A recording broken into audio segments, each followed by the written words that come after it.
183 and sets a blistering new track record.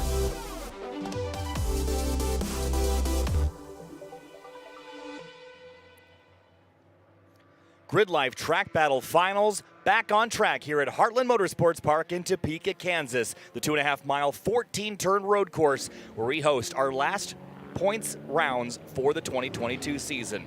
Hi everybody, I'm Kyle Heyer. I'll be joined in a moment by Greg Kramer as soon as he gets back from a quick break.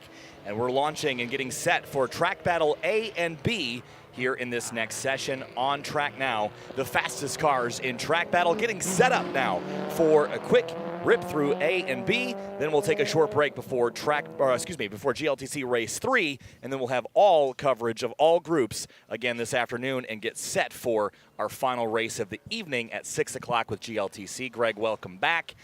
We are getting set now for Track Battle Group A. Just A, B, we'll have a little break, and then GLTC to wrap up our afternoon streams. We have evening streams later today. So it sounds like what you're telling me is we got a lot yet to come today, yes. And it's busy, and we love it. It's very busy. Yeah, very busy, but it's awesome. We've seen track records fall in each of our 7 different categories. On track right now, Group A, the fastest cars from those categories, including Ferris Khartoumi in the number 72 Corvette.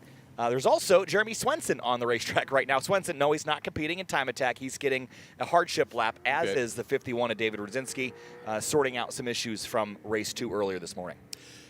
Well, it's good to see that both of them are going to be able to get out there. Obviously, Swenson and Rudzinski having those issues in the race, and that's really good that they're running, that they're going to be able to get back out there and go after it. And conditions out, I mean, it's absolutely gorgeous outside right now. Such a change from yesterday. Is that going to be conducive for really quick times? Well, we're going to find out. What, the biggest bit of curiosity is, will this guy, Khartoumi, be able to crack the 130s and get into the 129s? That I would love to see, and like I said, he's never been here before. Yesterday he admitted, he said, I'm basically just learning the track, trying to get a sense of the tires, running on old tires. This morning he went out a lot more aggressively. I think just because of, trouble! Khartoumi off at Alpha, gathers it back up and back on the course. Will take the cut through, but immediately off course at the first corner. Well, I think we've got evidence that he's ready to go after it here. And, that's that blind approach. And if you don't place the car right, and as I said, he hasn't been here before, so it comes at you in a hurry. And, that was just one of those scenarios where he just had the car not quite placed in the right spot, came over the rise, realized, oh, I'm over too far left. Did the right thing, straighten the wheels out and everything. And now what he's got to be careful of is, did he get a lot of grass and debris up into the inlets? But what I was going to say before that moment was, now he's got to pit and get everything ready to go again. But because of still learning the track, working things out, I think he's got the capability to get beneath the 130s and be the first driver ever probably down into the 129s here. So it's doable, but now it's going to be a bit of a chase for him. Yeah, I think he's got the pace to do it. He was taking seconds out of the time, not tenths. It's when you get to that wall where you're just taking tenths away that I think you're running out of capability. Here's Jackie Ding, though, in the street-modified Supra from PhD Racing on the limit through turn number 10. Jackie's continues to reset the street-modified record. Didn't go quicker in the last session, though. 136.495. That's the goal. That's the record that he set himself yesterday, so he's going to continue to try to beat that here through turn 14 and back up onto the front stretch. And it's just difficult when you're running at the limit to be able to find extra time as the weather in general gets warmer, which it is, and the track as a result gets warmer still. And 136.3, did that better? It did. New track record, street modified. Jackie Ding continues to reset it himself as Karlinskas jumps up to a 143.584. That's not any faster than he has gone. Andy Hollis back up immediately into the 140s. We'll see if Khartoumi will get back out. Nick Gardner in the 52. That is that GT350. That's an improvement by about a second. Was a 141.305. Gardner in the Unlimited Mustang, now up to a 140.433. Well, Ding has delivered the message that it's not going to be easy to better times that were set yesterday or this morning, but it's doable. And that's encouraging for anybody out there.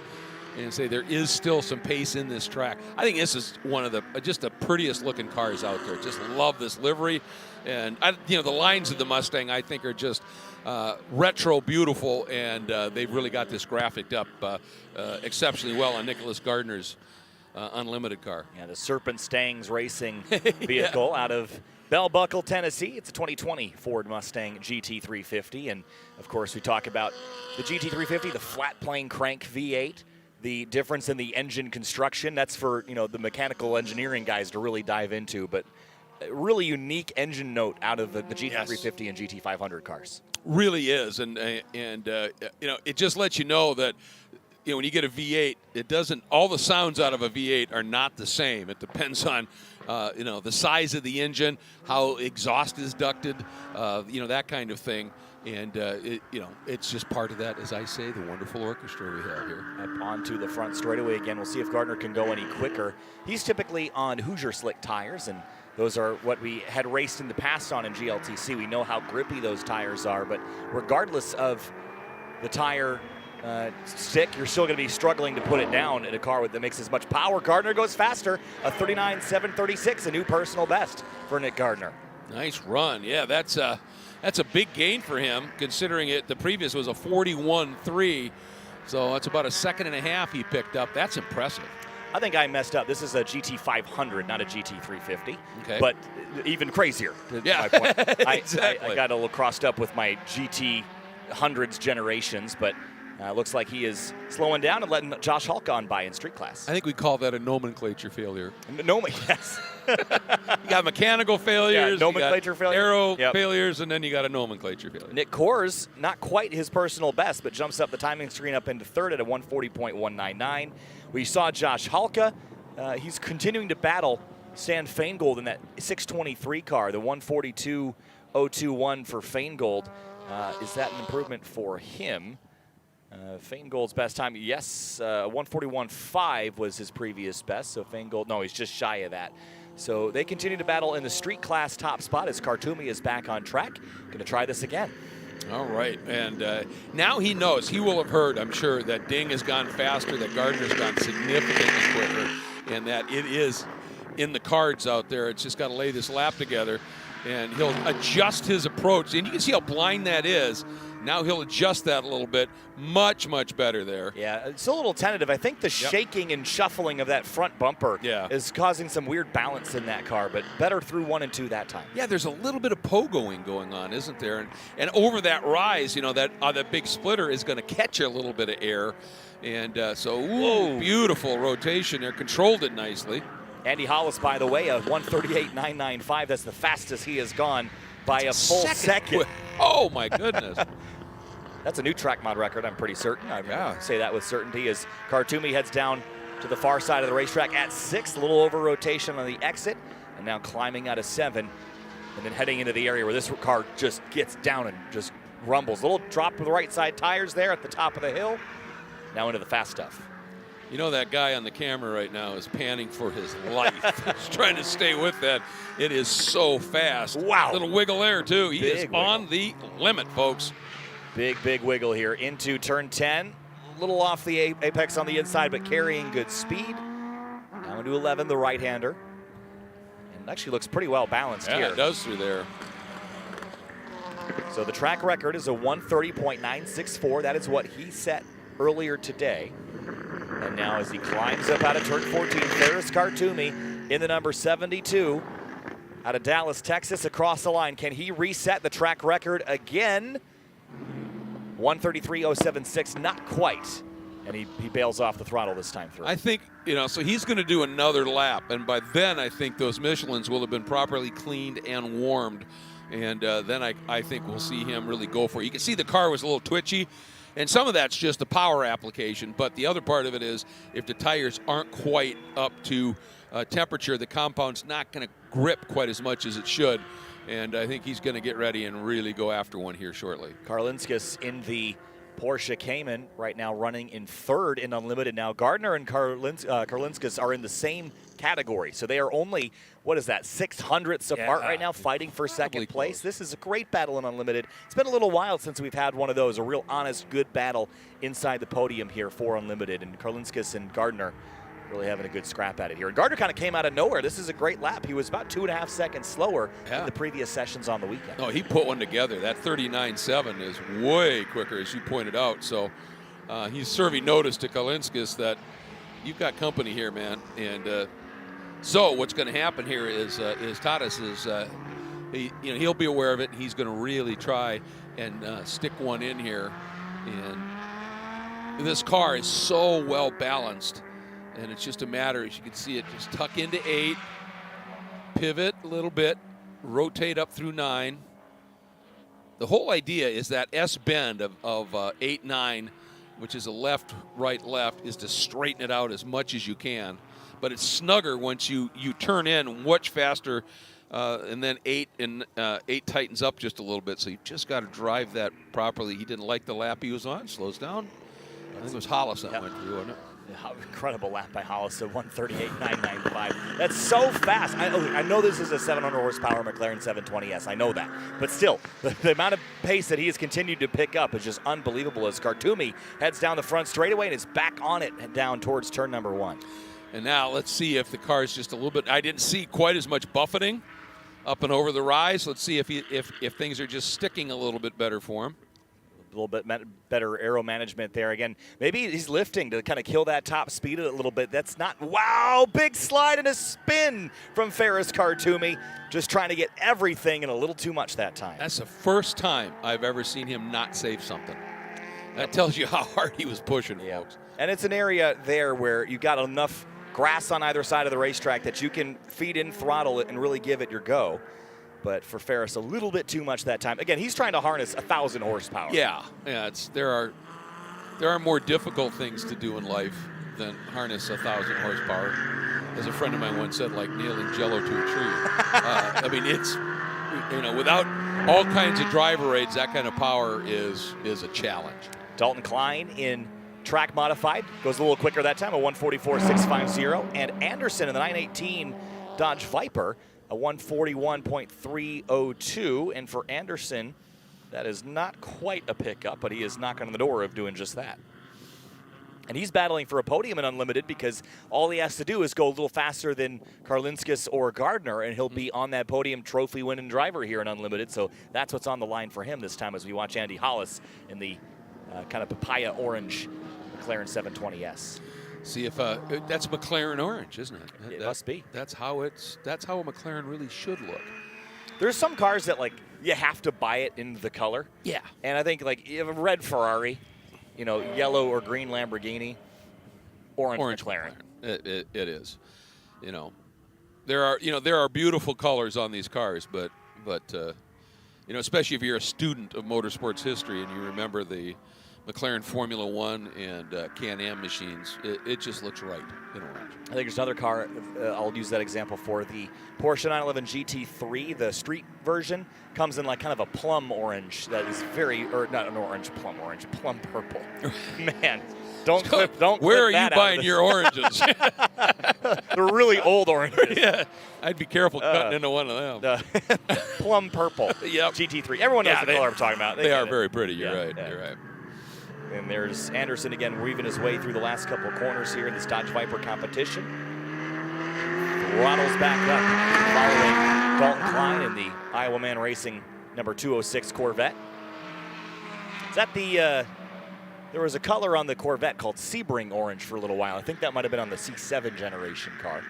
As we have a look at Mike Amick. Now, Amick, Coors, and Ding are in the battle for street modified podium, but don't look too far back to find another McLaren 720S, Jason Kanakary.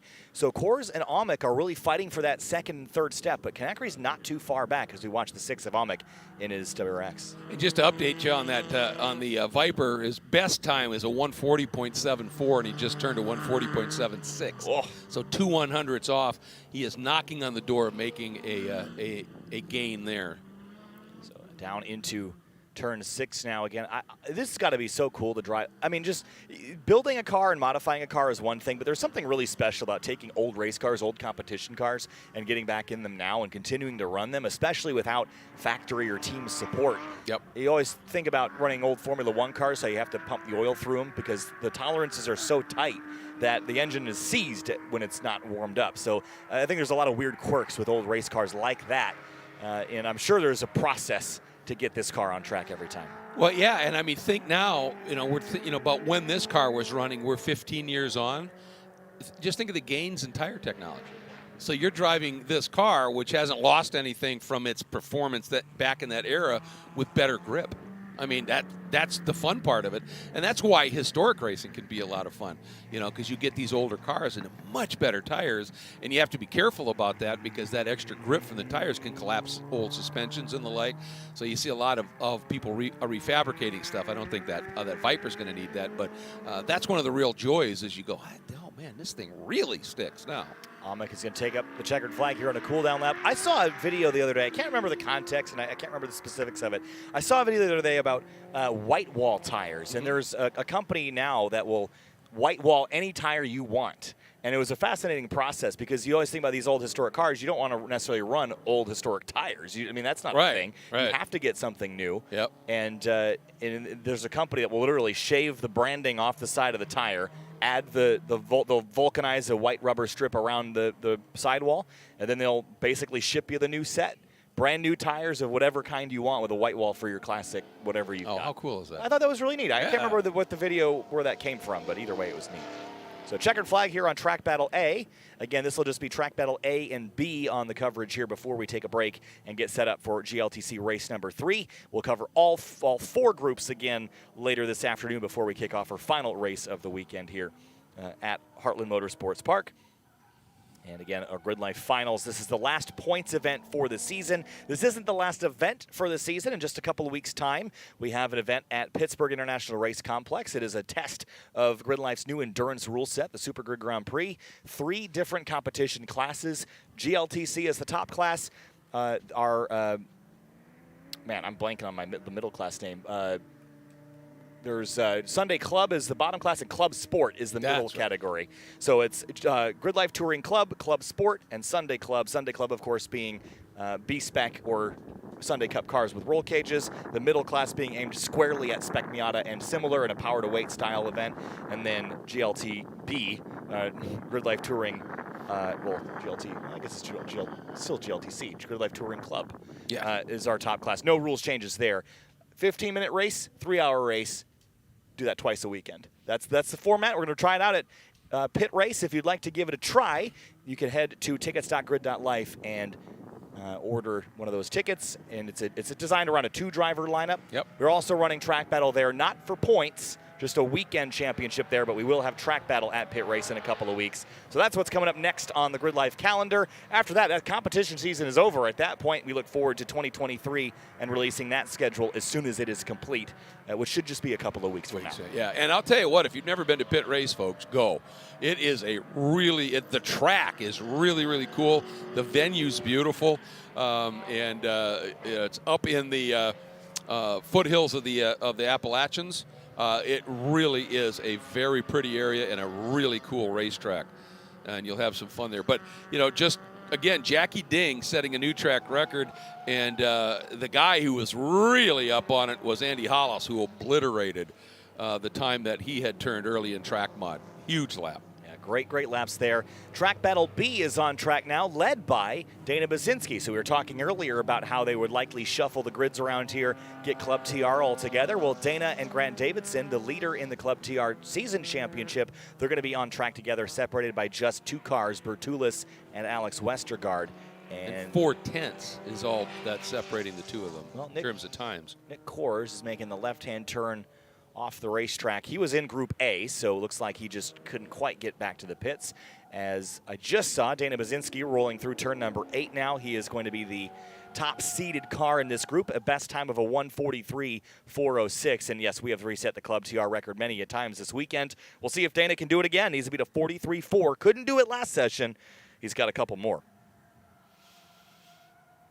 Good look here at the Heartland Motorsports Park complex, and of course the drag strip. We're going to go drag racing tonight. We're doing that. That'll be a lot of fun. It's going to be a fun evening. It'll be a fun evening. We're going to stream the podium celebration. Yep. We're going to have drag racing. Yep. There's a paddock party. Yep. It's a good way to wrap up the season. It's a good way to wrap up the season. There's Grant Davidson up on the front straightaway. Dana streams by the start and finish line. He will take the green flag here in Track Battle Group B. Behind him will be Grant Davidson in his Integra. There's Dana now. Again, the time to beat, a 1:43.406 for Dana Basinski. It has been a long, grueling season. He has put in so much effort. New differential in this car after it broke at Road America in a test day a couple weeks ago. And he's been fighting, trying to kind of learn what this differential is doing. It's a pretty major component of the car to change out. Even if you replaced it with the same one, it doesn't have the wear on it, doesn't have all the miles on it. It's going to act a little differently, lock up a little differently. Yep. So that'll definitely affect how your car turns in, how it throttles out of corners, and that can fundamentally change how this car is driving for Dana. And, you know, it's going to take a little time for him to get his head wrapped around. I love this shot because it shows you the rise in one there, and then it falls down. There's where you cross the drag strip and you hit that little bit of a bump. And then you can see turn 3 in the background.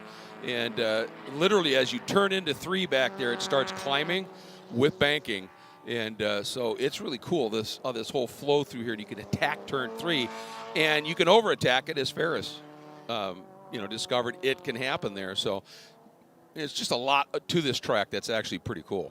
Dana through turn number 10 now, looking very hooked up. Nice transition and roll through the corners, changing mechanical grip pretty nicely.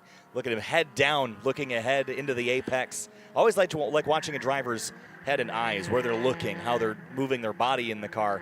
You know, it's like that sim racer effect where you turn in as he has a big power slide on exit. And when you're a sim racer, you're leaning into the corner, even though it's not doing anything for you. It just makes you feel better. Across the line for Dana Basinski. Can he reset the Club TR track record? Not quite, about a second off. And as you said, he had a little bit of a scrub going through 14. And if he smooths that out, that can really make a significant difference here. And here once again is the 171 of Andreas Bertulis in that beautiful RCF.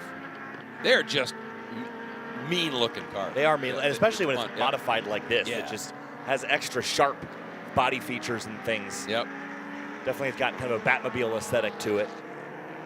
Grant Davidson right behind Dana Basinski by about a half a second, but no improvement for Grant Davidson's lap times.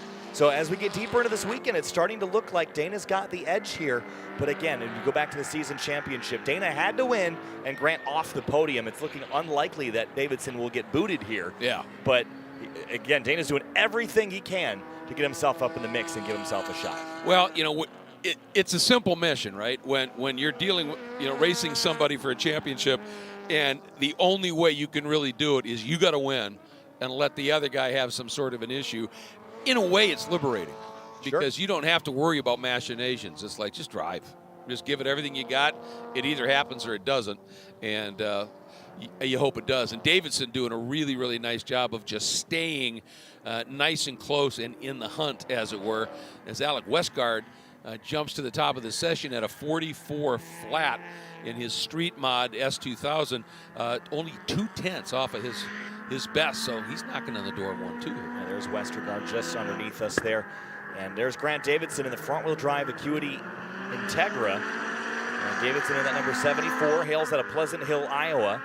It's a 2000 Acura Integra. Basinski across the line, no pickup. Bertulis picks up a little bit of ground.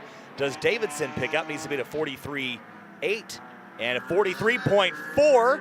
And it's faster, but not quite faster than Dana's best time as Peter Gramberg is off track again.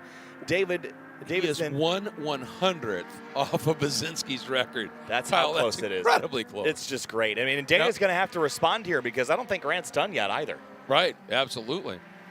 These drivers know exactly what time they have to hit. They are very well studied.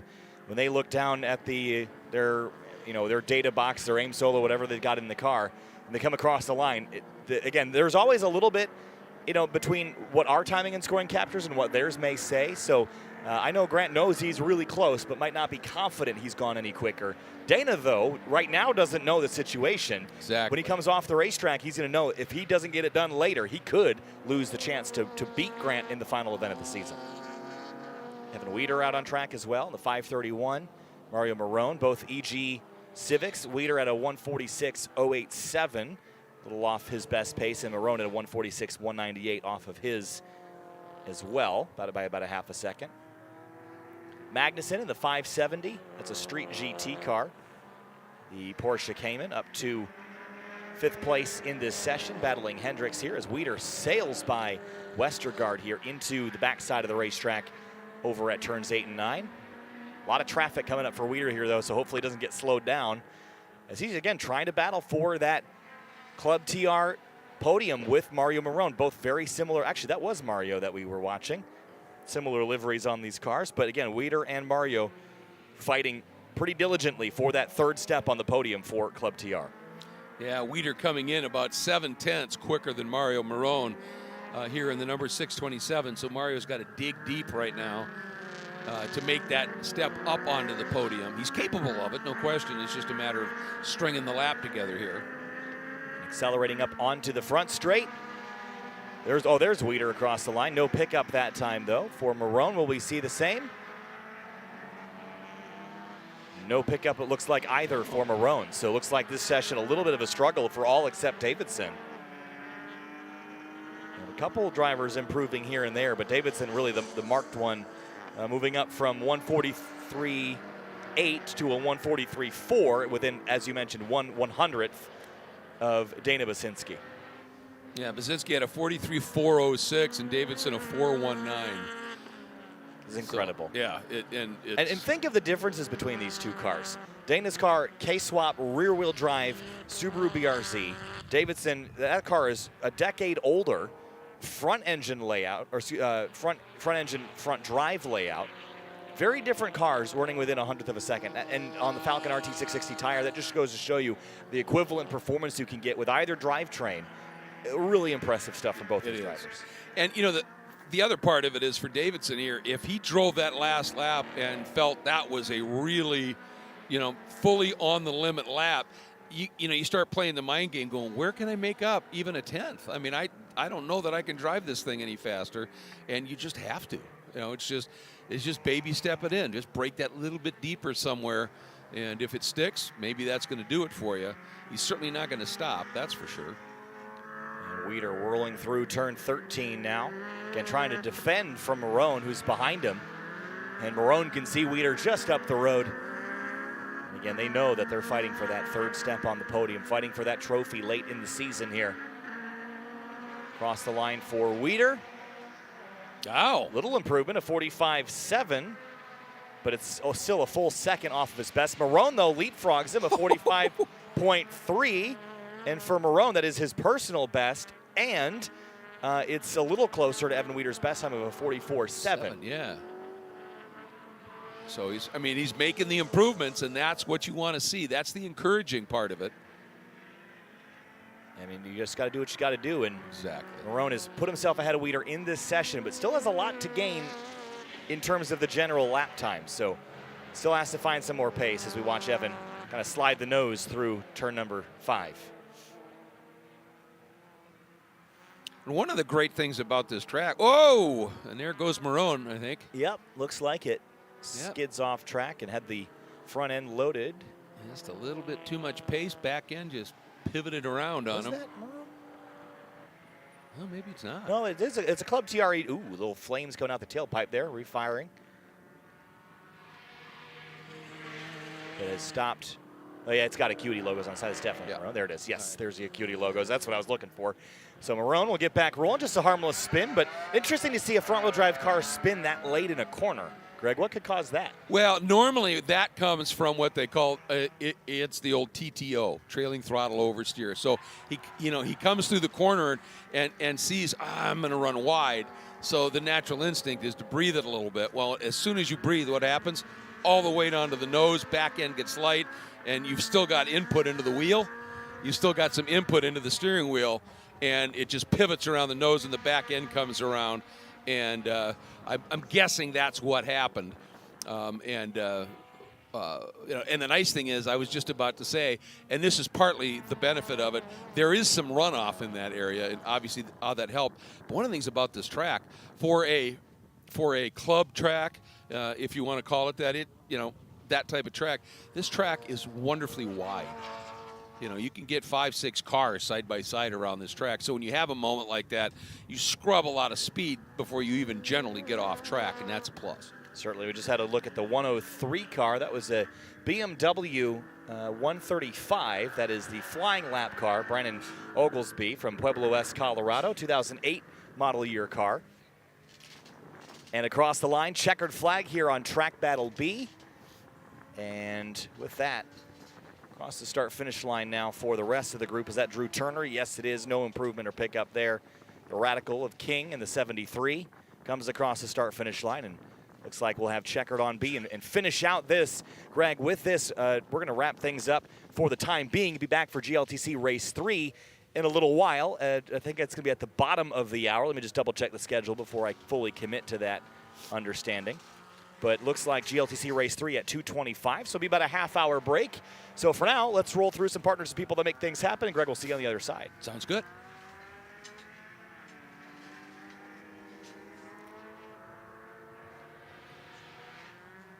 Coverage of GRIDLIFE Finals is brought to you by Valvoline, the official motor oil of GRIDLIFE. Momo, made in Italy since 1964. FCP Euro, every part you buy is guaranteed for life. eBay Motors, let's ride. And Falcon Tires. The Falcon Azenis RT660 is the official tire of Club TR.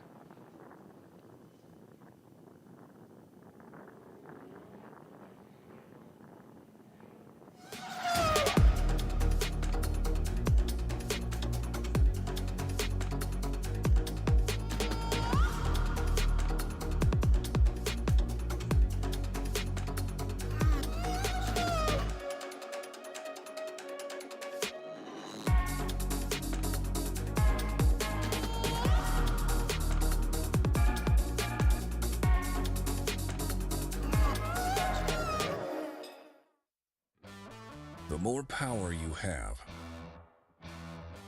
the more grip you have, the more you push the limits, the more stopping power you need. Get race-proven technology. Hawk Performance. Hey, we still on this weekend for a little? You know it. I'm in desperate need of some. What about you, Jim? No, my sister's getting the wedding. She's getting married, so. When adventure calls, make sure you're ready to answer. Stable 360 ethanol treatment is specifically formulated for year-round use, so your engines will be ready when you are. Ready, willing, stable.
Those who don't settle when others do. For those who are set free by performance and believe innovation can take you anywhere. Ed Vance here, and I'm at my favorite place again. Sorry, did you say your name is Ed Vance? That's me. Like advance? Crazy, right? And it just so happens he knows everything in advance. Oh, you know the future? Did you know I needed 10W30? No. I just know everything here in Advance Auto Parts, like where the 10W30 is. So you don't know what I'll do next? Actually, I do. You will be going to the oil aisle. He's good. He's Advance. I spent a lot of time here. He's here a lot. This is how we advance. We've been powering the American road since before it was paved. Our first breakthrough in motor oil was introducing it. And we've been reinventing it ever since. From the world's first high-mileage oil to the world's first synthetic blend. There are those who change with the times, and those who drive them. Valvoline, the original motor oil. The Falcon Azenis RT660 is the enthusiast choice for ultra-high performance. Engineered for predictable handling and stability, the RT660 provides maximum traction both on and off the track. Your competitive edge has arrived with the Falcon Azenis RT660.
flies, and we're racing. The height counter pushes Jensen along the exit of turn number 4. This win, it's big fly. It's time to go racing at GRIDLIFE Midwest. Hill side by side. O'Gorman around the outside now for the top spot. Tom O'Gorman goes to lead. 3 wide for the lead. This is great racing, folks. This is what this series is all about. 38 races, and we're down to the final 2 for GRIDLIFE Touring Cup in the finals weekend for 2022. Welcome back to Heartland Motorsports Park in Topeka, Kansas. I'm Kyle Heyer, joined by Greg Kramer for the last 2 races in GRIDLIFE Touring Cup in 2022. Race 3 coming up, race 4 later today. We've reset our top 10 with the shootout earlier today, but now everybody gets reset and goes for race number 3 based on their race 2 finish position. Yeah, and this is going to be fascinating because, as you said, that race 2 finish position determines everything except the top 10 who get that that shootout run. And we saw Robert Thorne put in an absolutely storming lap and pipping O'Gorman for pole, which doesn't happen often. Actually, it's Robert's first pole, so a great achievement for him at this point. And he sort of, after that win in 2, he served notice to everybody that I figured these tires out, I figured this car out, and this track out, and then he backs it up with that run, so everybody's chasing. It's going to be still very tough to beat Tomo in terms of the championship, but the interesting thing is for Thorne, he is really letting people know that he's going to be a serious player here. He starts up front over O'Gorman, Smedegard there in 3rd, and I think one of the fabulous stories is Austin Hurdle, because he came in here, he had that, broke. They couldn't find the part. They couldn't even find a stock part. They welded it, and I talked to him earlier. He said, it's faster than it even has been, he said. And I looked at him and I said, that's you. I said, it's fixed. You're just excited to be out there and going. And I think that's the case. But an absolutely great starts outside of row 2. A great restart now for Austin Hurdle. A great reset on his weekend. Shuffling the points picture around here a little bit. We've talked about O'Gorman. He's kind of really the provisional champion at this stage. We have not finalized that yet, not finalized the tally. We can't yet. We've got 2 more races to go. As they run, O'Gorman would be your champion. Now, here's the interesting thing. So Swenson and Smedegard have both had a 0 points race this weekend so far. Now, as it stands, Swenson would beat Andy by 3 points. So close. So that's how close it is right now. Robert Thorne would be 4th. Matt Walbom would be 5th. Zach Lavoie has a lead over Eric Jensen that's a little bit larger now. It's about 13 points versus 4 as they came in. And Eric Catil, currently 3rd in the weekend as it stands. That would put him inside the top 10 in points with only 3 rounds. That is an unbelievable a season to have. So short, but so fruitful for Catil. Absolutely. Obviously, developing that car on the fly, so to speak, and it's a very public place to do car R&D, but he's got it working, and man, he gave it everything he could in that qualifying to the point where he looped it right at the end or pushed so hard right at the end that he had that big lurid slide. Pretty impressive stuff. Catil's in paddock with Cerise Taylor from FCP Euro. All right, I'm here with Eric Catil. Eric, you've had a little bit of drama this weekend. We had a spin out. You were in P5, now you're in P6. What is your strategy to, A, stay on track, but also get yourself bumped up a little? I'm just going to try to keep the car pointing forward. I've had a lot of problems with setup this event. The car's really bouncy. Kind of catching me off guard a little bit, and just trying to finish the race, not spin out again, and hopefully maintain position, if not move forward. But I had some good battles the last few races, so hopefully we have some good ones this time, and see if I can maybe get into the top 5. Who are you coming for this round? All my sponsors, mainly Hybrid Racing, been a huge help this event. So going to try and finish the season out strong. We had some consistent top 5 finishes all year, so hopefully we can end up at top 10 in the championship. That'll be nice. All right, you got some fans out there, so best of luck, okay? Yeah. Guys, back to you. Thanks, Cerise. And yeah, as it stands, he would be 10th in that championship hunt, which, again, pretty remarkable. Remarkable. He was the champion in 2020, was within 9 points in 2021. Remember, he had that crash at Road America in the final race of the weekend that kept him from potentially going a 2 for 2. So we've had a unique champion each year if Tom carries on and continues with this championship battle. So O'Gorman, Swenson, and Smedegard, that's your top 3 as it stands, but still Swenson and Smedegard both have a lot of work left to do this weekend in order to sort that championship fight out for second. They do, and the fact that we're probably going to have a 3rd different champion, it speaks well to the parity and the diversity in this championship. You don't have somebody that's running away with it. This year, Tomo's kind of run away with the season. Looks good for him to be the champion, but it's not like he's repeating his champion every year, and that's really, really cool. We got some updates that we can give in terms of when we watched that top 10 shootout. We saw, well, first of all, in the race, we saw Eric Jensen in race 2 go to the back and have a problem early. It turns out initially the report was maybe axle. It turns out it's the bolts that attached the axle to the diff that had sheared on that, and his son's car went out in the shootout and pulled off as they were starting. Turns out it's a fuel pickup issue. So they've got that resolved. They're ready to go. All right, before we get on the racetrack, Tom O'Gorman's in the pits with Cerise from FCP Aero. All right, I'm here with Tomo. Now, Tomo, you've kind of been the one to watch this season, but this finals has given you a run for your money. It's really spiced things up. What is your strategy to get back into P1? I think I might take my tires back from him. No, I'm just kidding. No, these Bridgestone tires have been amazing. He struggled with some other tires yesterday. We gave him a set, and he loves them. So it's really exciting to have our teammates all up at the front. But I don't know. I don't think I have a lot for him when we race on this track. Greg has explained why this track races the way it does, so I'm going to do my best. But I think the best part is Robert and I are both broken race car drivers who sometimes try too hard. So if we get in a good race, it's going to be fun to watch. Fantastic. And what's your favorite turn out there? Ooh, 3. Oh, man, like throwing it into 3 on the banking, just like the back end floats, and it's just like digging. It's so fun. That's awesome. This whole track is awesome. This whole track is great. Come here. You're awesome. This track is awesome. You guys are awesome. I'm awesome. Back to you. Thanks, Cerise. Thanks, Tom. He's got to get in the car. He's got to go out on the racetrack in like 2 minutes. I know. And I have to say, Cerise, the world is a far more interesting place with you in it. Oh, man. No pineapple drink this time around, though. We missed that from PPIR, that's for sure. Well, the weather's getting about right to be able to have a little bit of a thing there. There's Tom buckling up, getting the shoulder harness ready to go. He's always so casual about this. It just blows my mind that he can just jump in so fast. Well, and you heard him talking about Thorne's tires and everything, and what they found was that Robert had run the rears 3 pounds lower in terms of pressure, and Tom said he, Andy, and Zach all have decided to drop the pressure a little bit because, and as he talked about going into 3, and he said the back's just dancing. Well, the S2000s really work the axle hard in those corners, and he said it's just running the tires off. We think it's heating them up, and again, the pressure goes up to a point where the tires lose grip. So they said we're going to start a little bit lower, which means could be a lap or two before they really find their pace. But then he said we think it's going to help the tires live. And for Robert Thorne, he's got to be grinning because whenever you've got the guy who's leading the championship adjusting his car to figure out an answer to your pace, that just brings a smile to your face. It tells you how intense this is and how good Robert's been running when Tom was chasing him a bit. They're both fierce competitors. Yes, both of them have professional experience, and they're using all of it this weekend to beat each other on the racetrack. A lot of fun to watch. Let's go back to some of the scenarios you were talking about, some of the updates that we had. You talked about Jensen. Wanted to also circle back around Fiona Liu. She's had a really good weekend so far in the top 20, and I wanted to highlight her specifically because she's really been fighting issues with this car all season long, but they're big issues. Left-hand corners, the car is oil starving and losing power. This has been happening all year. They've tried to figure out what's going on. They've used different oil pressure sensors to try to kind of figure out where the issue's coming from, but here with primarily left-hand turns, that's got to be a big distraction. She's powering through it regardless, but man, what a tough scenario. It is, and she continues to clock off top 20s,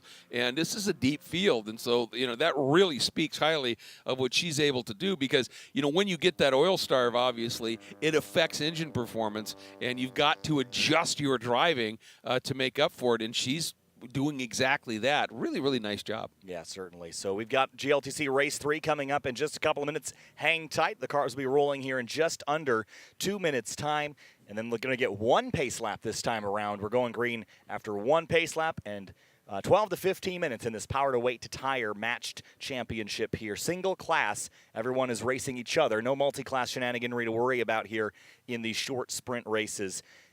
25 points available for each race, and then at the end we're going to tally all those up and renormalize everyone on that 25-point scale. That will be your weekend champion, and then we have our season champions to crown tonight at around 7:30 Central, 8:30 Eastern. So stay tuned in for that. You highlighted Austin Hurdle, and I think, Greg, that I don't think we can really give him enough praise for the job he has done this weekend. It's been a good year for Austin. It's he's had a couple good runs here and there, but it hasn't been super consistent, I think. And I'm sure he's really happy just to have some good results in the books here. So his running, he's right now about 12th in the standings as things run.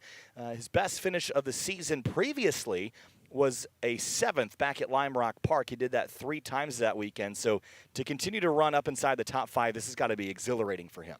Well, I mean, 9 top 5s now. Top 10s on the year. And then in the race this morning with a car that had a control arm welded back together, he gets his first top 5 of the season. So I think he's one of those guys that, after this weekend, you're going to say, hey, what's your favorite track? Probably Heartland Motorsports Park, because you always love the track that you run really well on. And I think another great story here that we can't really speak enough about is that of Tony Marchev. His first race has an engine problem. One of the teams, Myriad Motorsports, that had never met the guy before, really, ends up working until the middle of the night helping put in a new engine, and he rewards them with an appearance in the top 10 shootout and some great runs here. I think he has become a very intense fan of GRIDLIFE GLTC. And Chicago-based, so hopefully, I haven't really had a chance to chat with him, but hopefully the calendar for him will expand next season as we move on to our championship in 2023 when we kick things off around next April. Cars beginning to roll onto the racetrack now. And heading out onto the track, there's Wes Case, Aremus Korosis, Fiona Liu, Jeremy Boysen, and many, many more.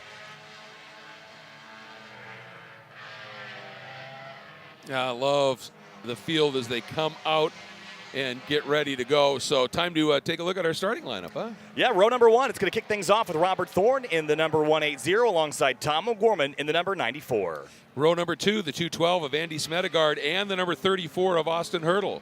Row 3, Zach Lavoie from ASM in the number 42. Eric Cattell rolls off 6th in the 82.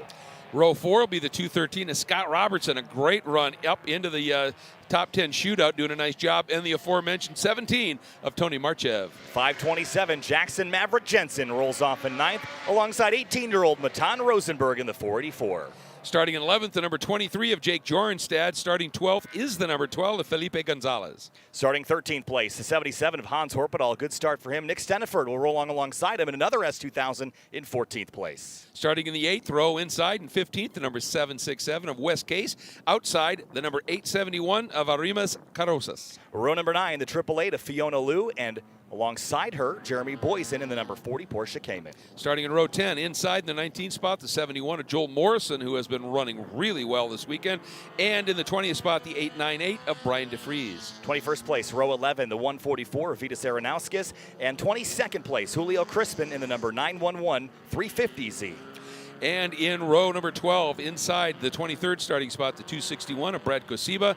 And outside the 24th spot, the 515 of Thomas Moss. Row number 13, that's Wes Penn in 25th place alongside Savannah Little and the 851 MX-5 in 26th. Starting in the 27th spot, great to know here, the repaired Robert Vierhout is out in his number 95, starting 28th, the 546 of Andy Sundin. In row number 15, Justin Lautz in the 177 will start alongside the Performance Euroworks 26 BMW of Louis Chatroop. And then we move back into the next row, and these are some guys that are coming from the pack who are fast, and that's the number 90 of Matt Walbaum will be starting 31st, starting 32nd. The guy who sits second in the points, the number 30 of Jeremy Swenson in the vet. Then it's Eric Jensen and Jason Saney in the number 33 Porsche Cayman. Saney blew the dyno there after race number 2 without realizing the tune had gone wrong there. So Jason will start 34th, and Brian Heitman will roll off in 35th in the NDMX5. That Global MX5 Cup car will start last. When I talked to Eric Jensen, he said, you know what I'm going to do? I'm going to tuck in behind Jeremy. Wherever he goes, I'm just going to let him be my blocking back and follow him up through the field. The onboard video is going to be a wild show on board the number 30. And for those that are controlling the cameras for this, make sure we got an eye on those guys driving through the field. Waldbaum, Swenson, Jensen, and more. Up front, though, it's ASM front row. Robert Thorne, Tom O'Gorman, then Andy Smedegard, Austin Hurdle, that second row. And I also saw Rudzinski out there in the truck, so he's made it. So little star flash there off the mirrors. I love it here. All right, looking forward to this one. Time to go racing here in GLTC. Race number 3 of the weekend, the penultimate race of the 2022 point season. O'Gorman trying to wrap up a championship. Others fighting for spots behind. Green flag flies, and we're racing again at the House of Speed. This is going to be interesting. O'Gorman and Thorne. Spin. Right in the middle of the field, a big spin. Everybody going evasive. Everybody sneaking through. Wow. Great great driving in the back. Good job by everybody to avoid that, but that's Brian DeFries in the wall from Robertson Racing. The left front torn up on that car. There's a 33 of Saney in the grass as now others sweep on through. We will likely get a full course yellow because of that scenario now as the field works their way through turn 3 and up into turn 4. Grab spots while you can because this might spend some time under yellow in this race. And that's what Smedegaard's doing. Dives down to the inside of teammate O'Gorman here as Thorne is opening up. O'Gorman running a little wide on the exit as a result, but he's got the inside into the crucial turn 6, and Smedegaard staying right with him as they exit. So he actually got the better run. Somebody off course there at the exit of 5. They got it gathered back up, but Smedegaard sneaks into second. Full course yellow. Caution is out. We will slow the field down and get back behind the safety car and restart this after we clear up the front straightaway mess that has evolved. And what a shame for Brian DeFries. That car is definitely got some fairly significant left front damage. You see Julio Crispin there in the 350Z who has come to a stop against the inside wall. And not a common occurrence here in GRIDLIFE Touring Cup. Surely isn't. A couple cars off in the grass right now, guys, under yellow. Let's calm down, wind things back a little bit. But under caution for the first time here this weekend. And we'll see. I'm not exactly sure what happened there, but start of the race, everyone gets pretty chaotic, and it's kind of walled in there. There's not really anywhere to go if anybody spooks you. But the safety team will go to work. And the start for this race is Lavoie. He started, he had slipped back when they crossed the line into the 6th spot and then went back around Coutil and also around Smedegaard, or excuse me, Hurdle, who had dropped back. So suddenly Lavoie sits right there in the 4th spot. An absolutely great opening lap for Zach. Yeah, so drivers right now having to navigate around 2 cars involved here on the front straightaway. And again, what a great job by everybody behind the incident to navigate their way around all the vehicles that were kind of spinning and wildly sliding everywhere. But everyone did a really good job avoiding that. Again, when you have a 35-car field here and there's really, again, not really a place to escape, you have to commend those that were behind that, including guys like Waldbaum, who made it up to 18th in that first lap. How about that for the number 90? Yeah, really impressive. And also Jackson Jensen, who started 10th up into 7th. So using the torque of that V8, we talked about that pull when it goes green. That, you know, even though eventually that torque kind of runs out, but on the low end when you're getting a green flag, it's there for you, and he used it to perfection.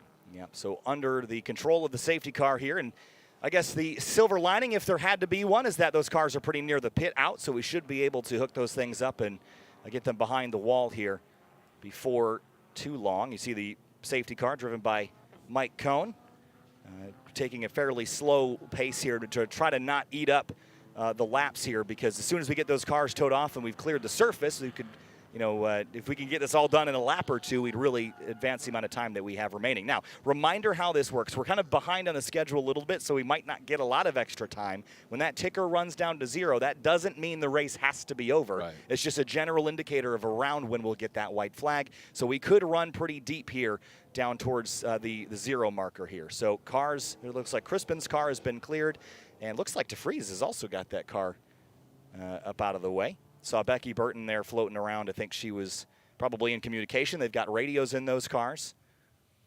So hopefully everyone's feeling okay. Again, there's concrete over there, so those can be pretty stiff impacts for DeFries. We'll get you an update when we can. And I'll tell you, the guys that started way in the back of the pack in that opening lap, but even before, you know, obviously when the yellow came, but so it's what, maybe a third of a lap?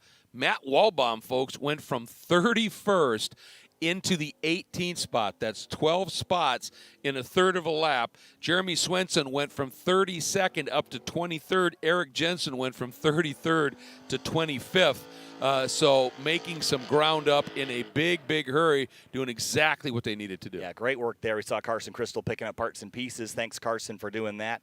Running grid down there and making sure everyone gets on the racetrack safely. And it looks like the cars have been removed from the accident area and all the debris and pieces have been removed, and hopefully we'll see the lights go out on that safety car. We might have to go one more time around, but as we hit turn 10, Robert Thorne leads the way, and it all just comes down to these last couple moments here to see if we'll have to go around one more time. Keep an eye on the lights on the safety car, the pace vehicle, if you will, and that'll sort of let you know if the lights go out. That generally means we're going to be going racing here, and we'll see when they pop out from underneath the bridge here, and lights still on. Yep, so we're going to go around at least one more time around, just maybe checking condition. There was a couple other cars that went off a little later in the lap and maybe just dumped some debris onto the circuit as well, so checking things out there. There's Eric Jensen also made up a couple positions following Jeremy Swenson. Yeah, exactly. And for those guys in the back, you would have liked maybe another 2 laps, before you get the caution. And you don't ever like to get a caution, but sometimes when you're starting at the back and you know you've got pace, you race hard for 2 laps, you make up some ground, and right as that field starts to spread out, if you get a caution at that point, it really helps because now it bunches you right back up and evaporates a lot of that distance between cars on the track. This came out maybe a little bit too soon for those guys because the farther up you get in the field, obviously those passes get a little bit more difficult, right? Yep. And so they've got some work to do now, but just amazing starts for those guys. And again, for Zach Lavoie, he is dialed up this weekend. Yeah, the other challenge here is single file restarts. Yep. So you don't get to start alongside your competitor. You have to start nose to tail with them. That can sometimes create a little bit of gamesmanship to try to see if you can get a better launch. But the rule here, you cannot go until that green flag is displayed. Once that green flag is displayed, you do not have to wait to cross the start-finish line to initiate or complete a pass. So drivers will be ready to go, but you cannot begin to accelerate before that green flag is displayed. Lights are now off atop the safety car, which means next time around, we are going back green. So essentially, when the green flag flies, track is green. Track is green. Tire track is green, right? Oh. See, the lights back on They now. are back on, but again, it's maybe pretty early in the lap to turn them off, so we'll see. So. We'll get indication around the back straightaway into turn 10, that area. Now they're back off again. All right. So now we're committed this time, I think. So Thorne is going to have to defend from Smedegaard, who, again, is in that fight with Swenson. This is a pretty critical race for Smedegaard because he can get some mega points over Jeremy if Jeremy's progress is a little slower.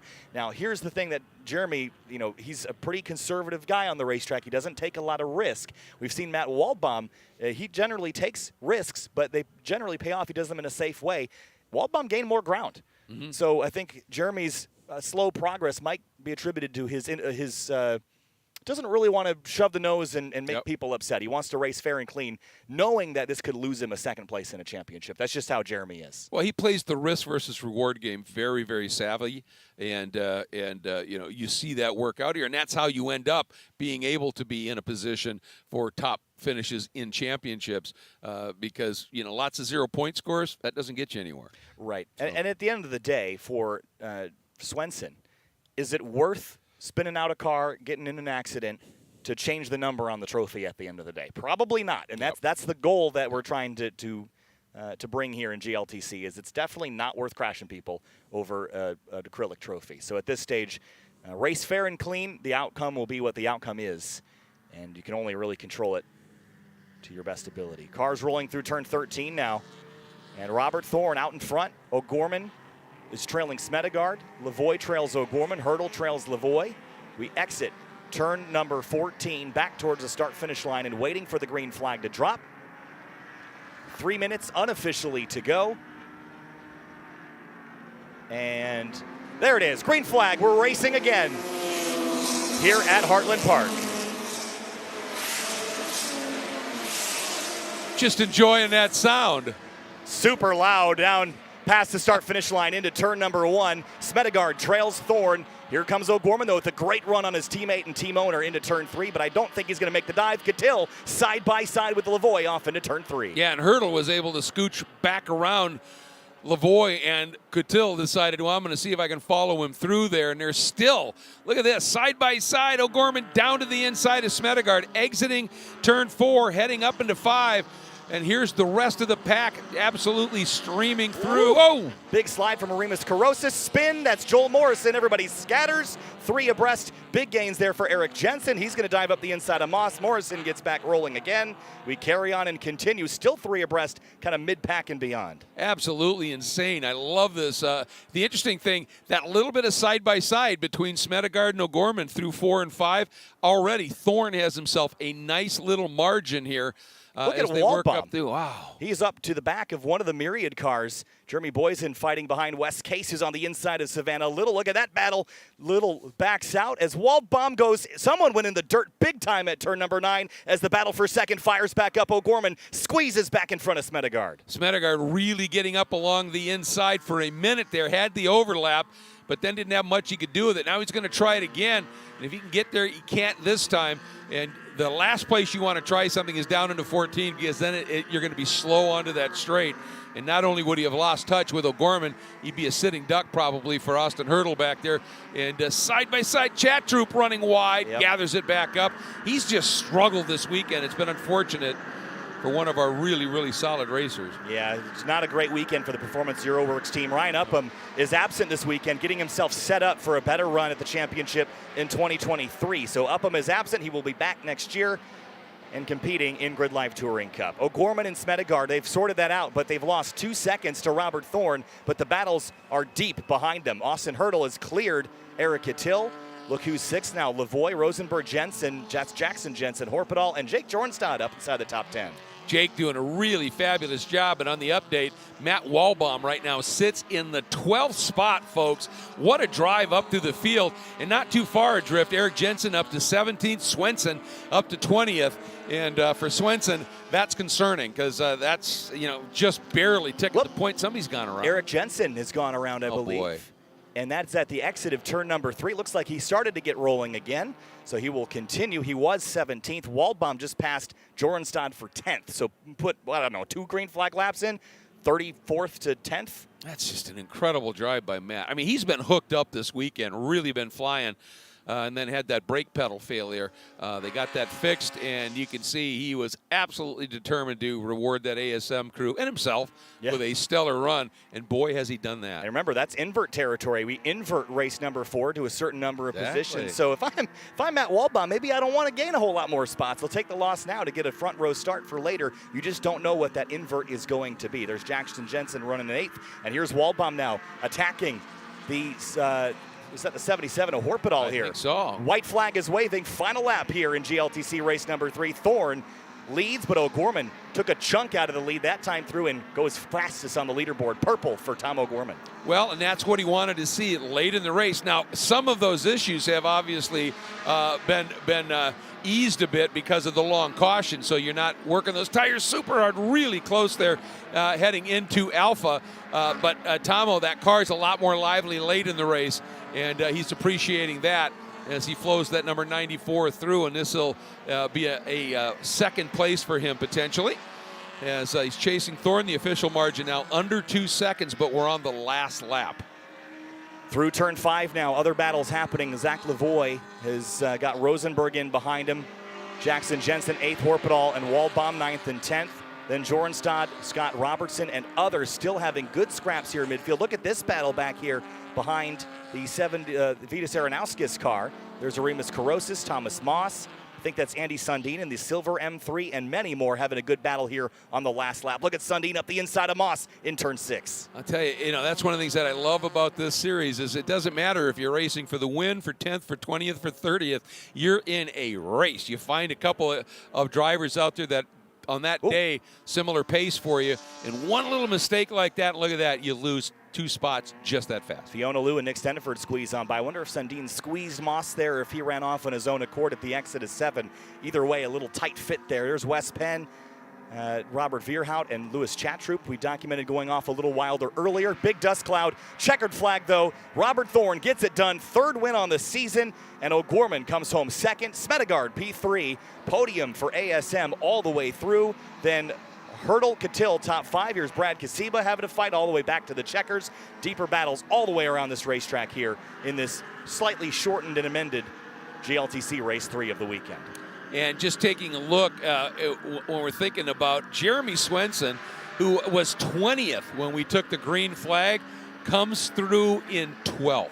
Really impressive. Huge drive. Didn't get through the pack as fast as he wanted in the initial go, but when I went back to racing, he just dialed it up. That was absolutely superb. And he ends up in that 12th spot. And again, I think a really, really good run too, isn't it, for Hans Horpedal? up into the top 10. Yeah, great result for Horpedal there, and also a great scrap between West Penn and Lewis Chatroop. West Penn had a big slide out of turn 14, gathered it up. They came to the checkers side by side, but Penn lost that fight by 1/10 of a second. So, recapping this race, unfortunate accident put us under yellow early on in the race. It was Brian DeFries. We did get confirmation everybody's totally fine. Good. The cars, though, are going to need some repairs, unfortunately, as Savannah Little is down on power here. I'm going to guess that maybe out of fuel here, Greg. Race ran a little long. Let's have a look at our race results here as we wrap things up from GLTC Race 3. Here's a look. Where's Thorne on top of the standings there? There it is. Tom O'Gorman second, Smedegaard third, then Hurdle. Eric Cattell grabs another top 5. Zach Lavoie, Matan Rosenberg, Jackson Jensen, Waldbaum from nearly last to 9th. We talked about Swenson's climb. That one is really impressive. Yeah, it's huge. I mean, basically took the green in 31st spot and finishes into the top 10. That could be the drive of the weekend thus far, to be very honest with you. Really impressive stuff. I'd say so. There's a look at 11th through 20th. Jake Jornstad just outside of the top 10 again. I know that's burning a hole in him there. Thomas Moss, 23rd. Jason Saney, another driver that started towards the rear, up to 24th place. And a few others down the field here. But, Greg, wow, that race was pretty entertaining when we got back. Great. A little messy around the board there. And that's in GLTC. The goal is a clean, fair race, and that wasn't as clean and as fair as we typically see it. So I hope drivers will take a look at that, reflect that yellow flags are no fun, and we'll do better in race 4. Right, and the thing is, it's racing, and none of that's intentional. But Certainly every once in a while in a race car, the back end steps out or something happens, and you clip it here. Cerise is on pit lane with race winner Robert Thorne. All right, Tom, oh my God, Rob, you had almost a full second on top, almost that whole time. How are you feeling right now?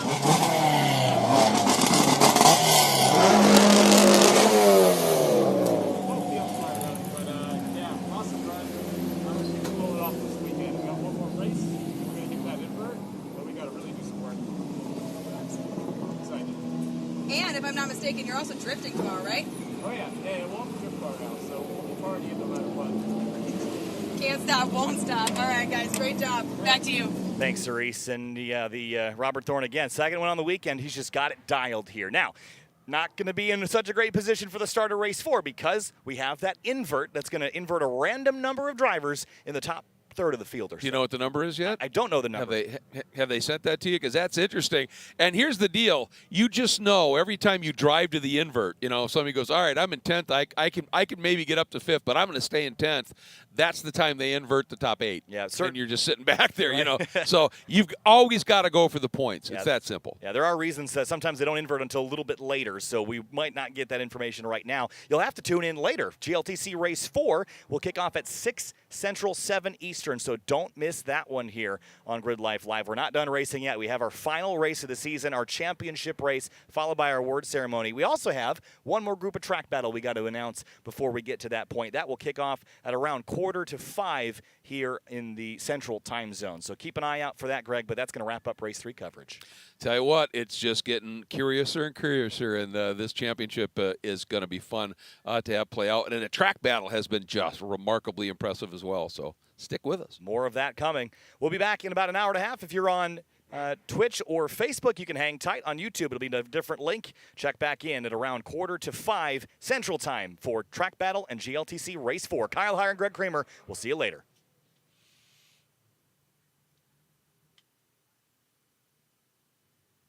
Coverage of GridLife Finals is brought to you by Valvoline, the official motor oil of GridLife. Momo, made in Italy since 1964.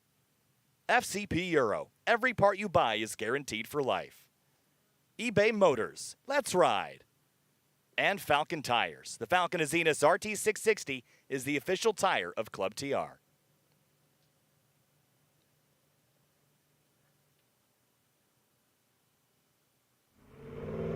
At 303, we're always chasing perfection.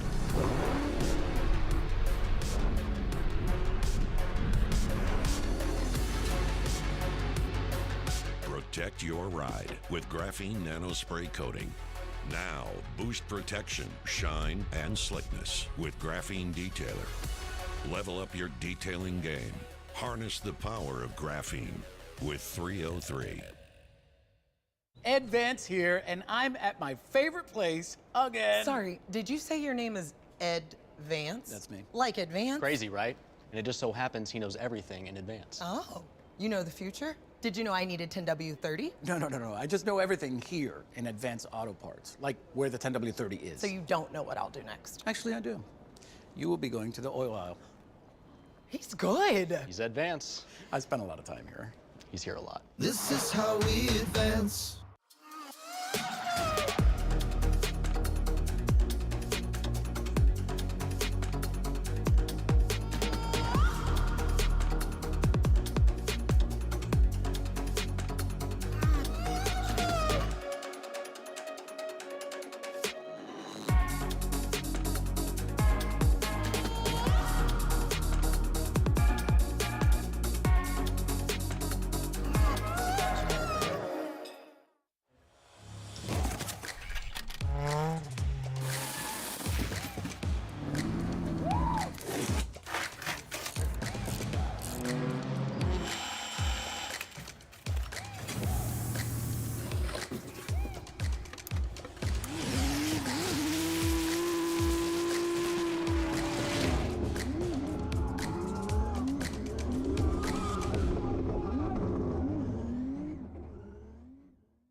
The Falcon Azenis RT660 is the enthusiast's choice for ultra-high performance. Engineered for predictable handling and stability, the RT660 provides maximum traction both on and off the track. Your competitive edge has arrived with the Falcon Azenis RT660. The more power you have, the more grip you have, the more you push the limits, the more stopping power you need. Get race-proven technology. Hawk Performance.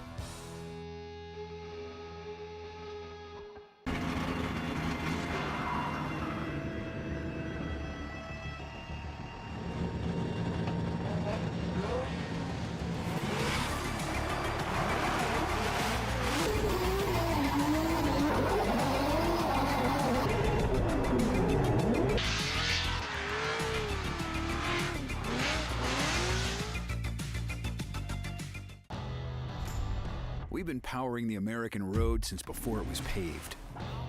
Our first breakthrough in motor oil was introducing it. And we've been reinventing it ever since. From the world's first high-mileage oil to the world's first synthetic blend. There are those who change with the times, and those who drive them. Valvoline, the original motor oil.